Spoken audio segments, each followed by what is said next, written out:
Hey, welcome back to the channel. My name is David Ramos. I'm a Christian author, and this week is the launch week for Magnetic Faith. So I'm going to be doing a video like this every day, Monday through Friday this week. I'm also going to be doing a live video over on my Facebook page for the David Ramos author. So if you haven't liked that yet, go ahead, link below, so that way you can ask some questions related to the book. I'm actually going to be doing some writing and book launch questions as well, just to give people a good behind the scenes of how I'm going about this whole project. Now for today, I came across this list of 10 questions for writers, and I thought it'd be fun to kind of go through these and just give you some good insights. And if you're a writer too, I'd love to see your answers to these. So you can answer them in the comments below or make a video and link to it so I can go watch that. All right, so question number one, does writing energize or exhaust you? Now again, my answer to this depends on the type of writing I'm doing. So if I'm doing good, deep theological writing or writing that is motivational or personal development related, that's all exciting. But then there's also writing that I have to do, like emails or very dry business, or for my college, very dry administrative writing. So whether it energizes me or exhausts me depends on the type of writing. That's my answer for that. What are some common traps for aspiring writers? Now, I think one thing that comes to mind as a common trap is trying to do too much in one book. That is something I've caught myself doing. I think a book should be kind of a sprint, an all-out sprint towards one argument or one idea. And of course, you can pull in supporting information and ideas that build up that one thing you're trying to drive home.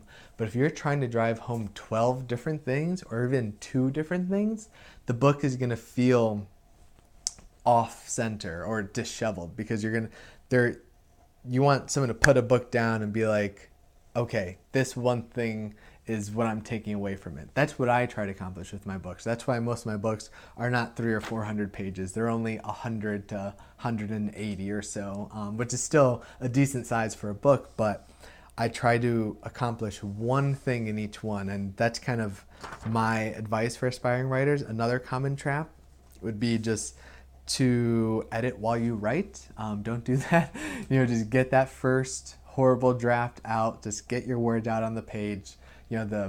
Lots of things will not be okay about that. But when you're done with the entire book and you go back, your second pass is going to fix so much of that, and it's going to, glue the whole message and the whole writing together much better and much faster than writing a page, going back, editing that page, and then moving on to the next one.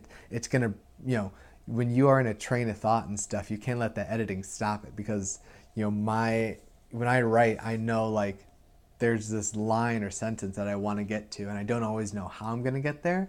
And so sometimes I will write 3 paragraphs to get to a line, and all I end up keeping is, the 2 or 3 lines at the very, very end of that whole writing session. But sometimes you have to do that. But if I was concerned about editing all along the way, that would have taken a lot longer, and I might have never even gotten to that thing I wanted to say. All right, number 3 here. Do you try to be more original or to deliver to readers what they want? I think especially for self-published authors, you have to find the balance really well. You have to find what readers are searching for, what they want to read, and then deliver that in a way that only you can. So like, I know the devotional market is something that is going to be around because, as Christians, having some kind of tool to help us with our devotional time in the morning or evening or so on, or as group studies, is very important. And so I like that format for writing, but I communicate into it in a very original way, in a way that only I can. So I do that specifically with the Old Testament, or specifically with certain themes or characters, and the way I communicate that is very original in the way I see it.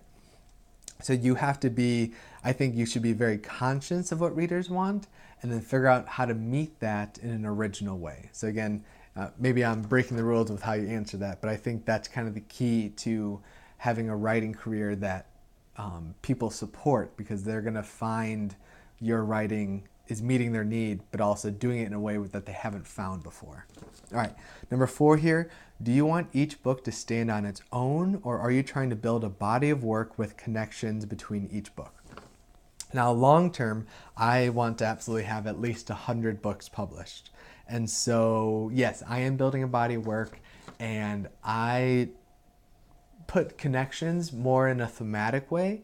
So there are certain words or certain key themes that you'll see strung throughout each book. And especially when I'm finishing a book and I have the next one in mind already, like the last third of that, for better or worse, will be very influenced by that next book idea. So if you have, read more than one of my books, that's something to look for. The next time you read it or the next book that you read, look at things that might pop up more so in the last third of the book, and you'll probably be able to predict what I'm going to be writing next, just because that's how my brain works. So yes, body of work connected by themes. Number 5 here, what was the best money you have ever spent as a writer? I think the best money any writer can spend is on books. So find, if there's an author you like whose style you want to follow, not necessarily copy, but follow and be influenced by, then you should buy all their books and you should have their books on your shelf. So like Malcolm Gladwell is one who's the way he crafts a story and an argument and then always has a reversal somewhere in there. I love that. And so his books are always one that I purchase. From a theological standpoint, John Piper, Walter Brueggemann, N.T. Wright, these people, Greg Boyd, these people have laid such a deep foundation into scripture. And so especially when I'm writing a book on a topic that they have touched on, I try to make sure I have that book not just as a temporary resource, but as a permanent resource that I can refer back to. So best money I've ever spent is on books that have influenced my writing. Okay, moving down, I think 6. What kind of research do you do and how long do you spend researching before beginning a book? Now again, this is determined by the type of book that I'm writing. Now a good rule of thumb, for any book that I have written, I tend to do between 20 and 30 pages of research for every one written page. So for a 100-page book, I am reading sometime in this process between 2,000 and 3,000 pages, which sounds like a crazy amount, but it's really not. So like behind me, I have a stack of books that I'm working through right now. And if you are working, so for instance, I'm working on a book on Luke right now. And so I have, 3 commentaries, 2 normal books called monographs, and then 2 study Bibles. And I've kind of weeded down from the other books I read to these are the main 6 or 7 books that I'm going to use for this project. Now, each of those books is at least 200 to 300 pages, and by the time I'm done with the book, I will have read all of them. So, what's 6 books times 200 or 300? That's between 12 and 1,800, and that's because I've already read X amount of Luke books and determined those didn't have exactly what I needed for this book. So, I try to do the research ahead of time. So, for example, the devotionals I will read for a solid 2 or 3 weeks. Pick out what I want to keep, and then for the next month or 2 when I'm writing, I'll be referring back to those, looking at my notes and so on. So I do a lot of I don't know comparatively how much research other writers do. I know bits and pieces, especially for fiction writers, depending on what kind of fiction they're doing, it's not that much. Historical fiction or sci-fi, sometimes those people are very research heavy, which make their books kind of interesting in a different way. For other Christian writers, I'm not sure, again, how much they do, but for me, it's pretty standard 20 to 30 pages read for every 1 page written. Okay, if you didn't write, what would you do for work? What would I do versus what would I want to do? I think one of my dreams has always been to be a race car driver. So that's what I would do. I'd try to figure out how I could make that happen as I could go race cars for my day job, which would be really fun. if I had to pick a type, it'd be between Rallycross or Formula One, because those are both very cool. Okay, do you read your book reviews? How do you deal with good or bad ones? So yes, I do read my book reviews.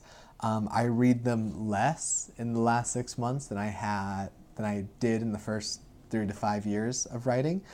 I did read them a lot at the beginning because I wanted a good pulse on my audience and what they were reacting to, what they appreciated, what they didn't like, so that as I continued writing, I could get a better hold of what they were looking for. I feel like I have a good enough grasp on that now, and I have a more intimate relationship with my audience now through email, through social media, through physical letters that they send me. So now I don't have to rely on those book reviews as a means of communication as much. And then how do I deal with bad or good ones? The good ones I will print out and I keep a stack. I haven't done it in a little while, but I do. Because, as writers, we think we are the worst people on earth sometimes because we're like, we can't make a sentence. And so looking back and being like, okay, people have liked my writing in the past. I can write a good sentence again. Maybe not right at this instant, but I will in the future. And how do you deal with bad ones? You just, you evaluate their comment. If it is a comment that has some truth to it, like maybe I didn't edit that as well, or maybe I did rush through this theme and that's why they didn't feel like I answered the question well enough. But if it's just attacking, if it's just negative, then you just have to brush that off because if you really want to reach hundreds of thousands and eventually millions of people with your books, just statistically, there are going to be thousands of people who hate what you are doing.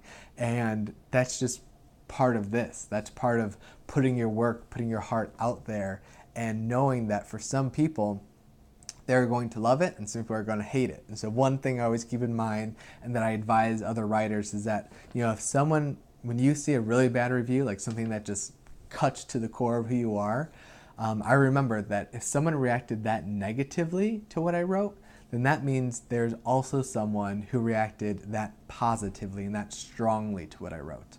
And usually many more on this end, the positive spectrum, than on the negative end. So yeah, keep that in mind. All right, number 9 here. Do you hide any secrets in your books that only a few people will find? I don't know about secrets. Again, this probably ties to the themes that I kind of string throughout all the different books. There are certain ideas, I think, that are very precious to me as a writer and as a Christian and as someone who sees the world in a certain way. Like your journey of writing is very much working out of your faith when you are doing it in this way or when this is the genre you write in. And so I don't think there's secret. I think I have probably worked out more of my faith in public through my writing than most people ever will. And I think, I don't write to confirm what I believe is already true. I think I write to discover what I believe is true and to give people the permission to discover what they believe as well. I think that is kind of the heart of a real honest walk with Jesus. It's less about checking off boxes and figuring out where you're right and where you're wrong. It's more about discovering, and then that whole idea of right and wrong just kind of falls away because it's so much more adventurous and intimate. So not so much secrets, maybe something else, a different word for that. And then last question here, how long on average does it take you to write a book? Now, again, depends on the type of book. I can usually write one of my devotionals in a month. So that includes research time, writing, and then maybe like a first pass. So not like a deep edit, but a first pass.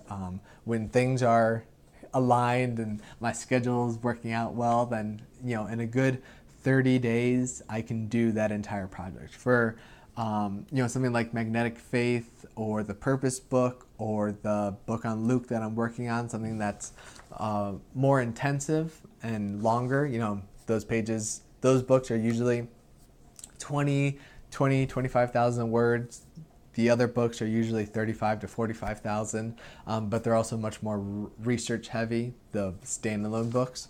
So those will take me usually 2 to 3 months.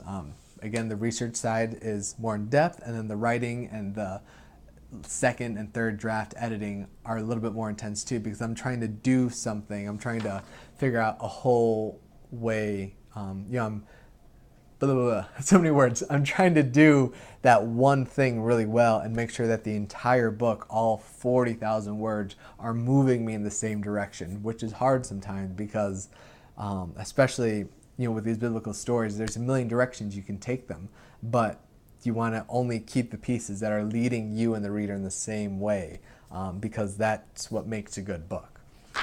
All right, so I hope those are fun. Those are 10 questions. Later in the week, I'll have some other fun ones. I'm going to do a review on the N.T. Wright book on Paul, finally, which has been a little overdue. And yeah, so if you have any questions or there's something you want to see this week, or if you have any questions about the live that we'll be doing, go ahead and hit them in the comments below. Thank you again for being a part of this channel. And yeah, if you haven't purchased your copy of Magnetic Faith yet, it goes on sale tomorrow, so March 12th, and it will be at that special launch price from now, from March 12th, for about a week and a half, I think until March 20th or March 21st. That's when I have a different promotion going where I have to raise the price. So yeah, that'll be exciting. I hope it all goes according to plan. All right, thank you again, and I will talk to you later. Bye.